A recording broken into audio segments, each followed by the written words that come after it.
Hello everyone, this is Matthew Burt from the Korriban Archives, a Digital Goat production podcast. Just some background before we get started. As I said, my name is Matthew Burt. I'm co-owner, co-editor-in-chief, and co-host of the Digital Goat podcast network. Currently, this YouTube channel and the Slandering Others Anonymously film podcast are the only parts of the network. But as of September 10th, there will be 4 podcasts and this channel, so stay tuned.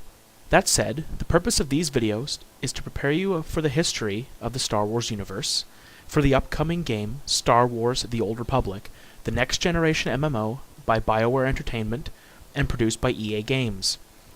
We'll be starting with the enigmatic race called the Rakata. For those of you who played Knights of the Old Republic, you already know who I'm talking about. But these videos are for those people who haven't had the pleasure of playing KOTOR, so on we go. The Rakata are a race from the planet Leon in the Star Wars universe.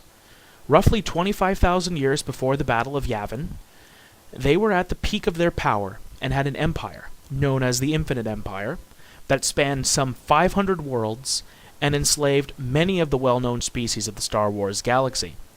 These slaves included the Duros, the Wookiees, and the Selkath. They had the inhabitants of the Corellian system enslaved as well, and many other species. To achieve space travel, they developed what is considered at this point the first hyperdrive. This hyperdrive, however, had a major disadvantage. It was powered by the Force. As such, it could only travel to places with a strong Force presence. The Rakata were also responsible for creating the Starforge, an immense space station that, in my opinion, was of far more use than the Death Star that the Galactic Empire would create almost 25,000 years later. But the function of the Starforge will be related in another episode. Suffice it to say, the enslaved peoples of the Infinite Empire disliked being slaves.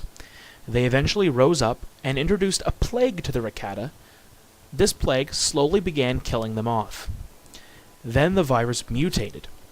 It mutated in such a fashion that it began to deafen the Rakata to the Force.